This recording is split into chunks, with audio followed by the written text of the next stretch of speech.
Bonjour et bienvenue sur ma chaîne Hunza Voyage. Aujourd'hui, je me trouve au cœur de la forêt de Meudon.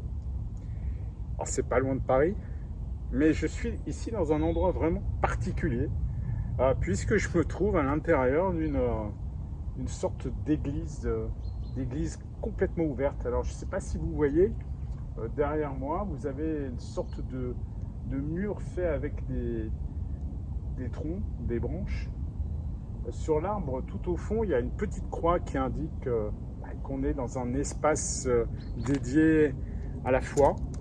Ce qui fait qu'ici, il doit y avoir, dans cet espace, il doit y avoir de temps en temps, je ne sais pas quand, mais des cérémonies religieuses, des messes.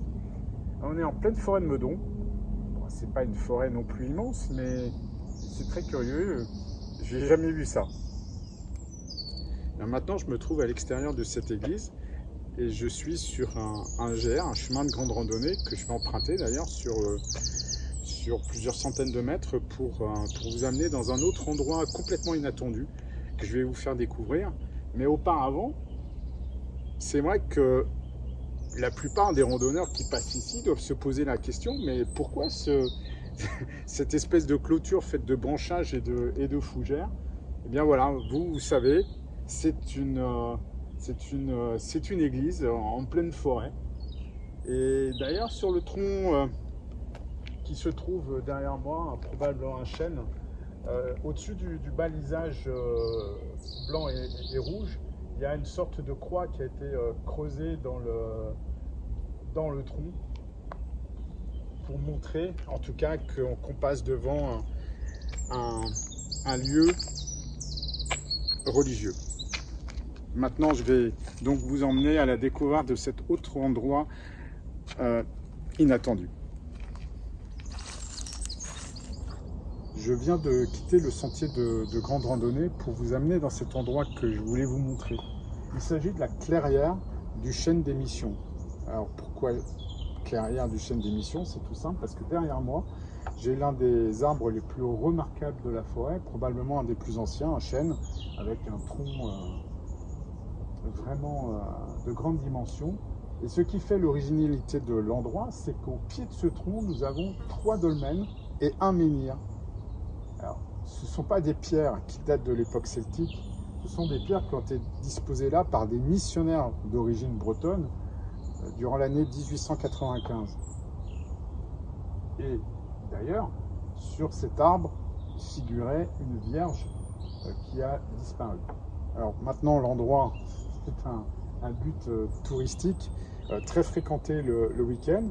Et je voulais vous le montrer parce que vraiment, ça fait partie de ces endroits dont on ne s'attend pas, qu'on trouve comme ça dans cette forêt de Meudon. Et je vais encore vous en faire découvrir un autre, inattendu comme celui-ci. Juste avant de vous emmener à l'endroit de la troisième curiosité, je voulais vous parler un peu des étangs, parce qu'il y en a beaucoup. Alors, quand je dis beaucoup, c'est relatif, mais tout au long de la randonnée, on en longe 5, on peut même aller en voir un ou deux autres supplémentaires. Alors pourquoi il y a tous ces étangs dans la forêt de Meudon? C'est parce qu'au XVIIe siècle, il y avait un château, et dans le cadre de l'aménagement de ce château, on a créé donc des étangs pour organiser tout un système hydraulique qui devait alimenter les bassins de ce château. Alors ce château n'existe plus, mais il reste plusieurs étangs. Donc ça apporte un peu de fraîcheur et voilà, ça donne du charme à la randonnée. Alors maintenant, je vous emmène voir cette dernière curiosité. Elle va être de l'autre côté de l'étang. On y va. Voici arrivé sur le site de la troisième curiosité. Cette troisième curiosité, la voici. C'est une pierre. Mais plus qu'une pierre, c'est un menhir. Et cette fois, c'est un vrai menhir. Alors, on l'appelle le menhir de la pierre aux moines. Et pourquoi sait-on qu'il s'agit d'un véritable menhir? C'est parce qu'on a retrouvé des traces d'un habitat néolithique au sein de cette forêt. Donc, entre 6000 et 2000 ans avant Jésus-Christ. Et c'est sûr que Alors que tout à l'heure, au pied du chêne d'émission, je vous ai montré de faux dolmens. Ici, c'est un vrai menhir, mais malheureusement, il est très mal mis en valeur puisque il y a de la boue, il y a des tas de branches au pied parce qu'on est au milieu d'une grande aire de jeu. Il faut dire que le week-end, il y a énormément de monde ici, beaucoup d'enfants. Et voilà, ce pauvre menhir, il est pas du tout mis en valeur, mais il est là et ça fait partie donc des curiosités que je voulais vous montrer au cours de cette randonnée. Alors voilà, c'est pas une randonnée difficile à faire, hein. C'est une randonnée d'à peu près 7 km qui part de la gare de Viroflay pour aller à celle de Meudon. On peut la faire aussi en sens inverse.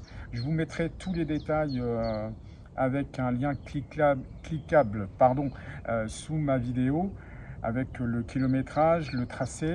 En tout cas, donc une randonnée facile, hormis peut-être un dénivelé positif d'une 40aine de mètres si on l'a fait dans le sens Viroflay-Meudon en empruntant le chemin du précipice, un très joli nom, mais avec une jolie petite côte.